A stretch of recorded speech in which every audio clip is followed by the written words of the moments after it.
Hello everybody, we're going to do some more learning about time today. I hope you've enjoyed the story about the bad-tempered ladybird. Now they met lots of different animals every o'clock, didn't they?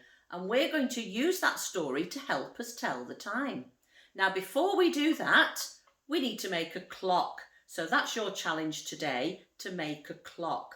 Now if we look at my real clock on the wall here, yesterday, if you remember, we were looking at this hand, weren't we? The second hand that goes round the clock quite quickly to measure 1 minute of time. And you were doing your time challenges yesterday, weren't you? Timing yourself, doing different things. But on your clock that you're going to make today, I want you to think about the other two hands on my clock. Now they're a bit hard for you to see, so I'm going to show you the clock that we've got that we would have in the classroom to use. So there are two more hands on that clock.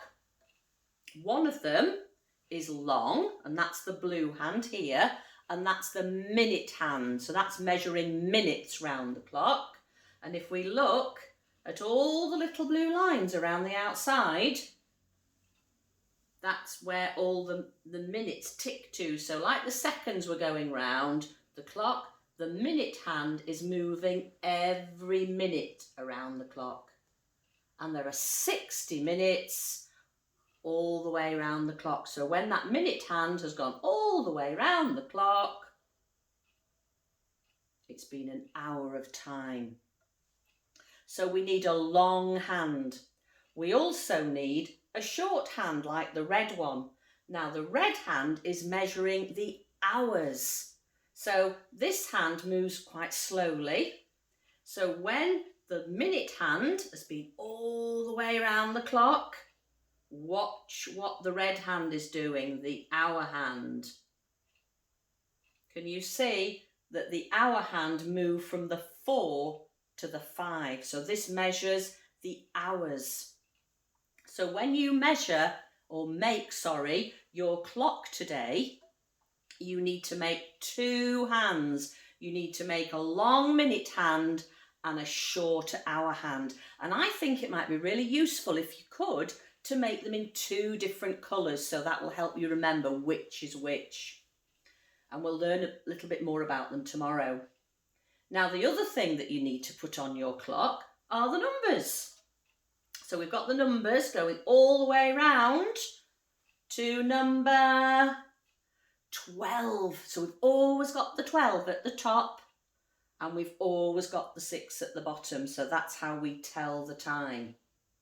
Now the other really important thing to remember is when you've either drawn your shape or you've cut around some card or used a paper plate and put your numbers on up to 12, when you put your hands on, please don't stick your hands on, because tomorrow when we practice telling the time and making different times on the clock, we need to be able to move the hands. So we need to be able to move them like I've been doing on the clock here, both hands. Now in school we would use something called a split pin. Now I shouldn't think you've got one of those at home, but at the moment if you just try, don't stick the hands together. If you stick them on, maybe with a little bit of blue tack. So you need to be able to lift the hands off, the hour hand and the minute hand, so that tomorrow we're going to make some times. So that's really, really important that you don't stick them down today. So I've put some ideas for you on the activity so you can see lots of other clocks that other boys and girls have made. So you can choose and design your own clock and be as creative as you want.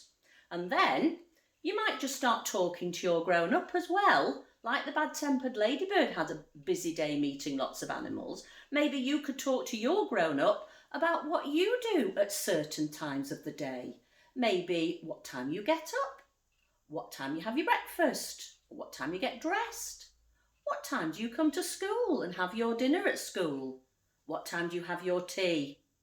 And grown-ups, it would be really useful if you could just use the o'clock times today and round everything up. So make your clock so that it's ready for tomorrow. Have a little chat about your day and the times that you do different activities during your day. And then tomorrow we'll have a challenge and try and make our hands make different times on the clock and be able to read the o'clock time. Okay, have fun making your clocks, everybody. Bye.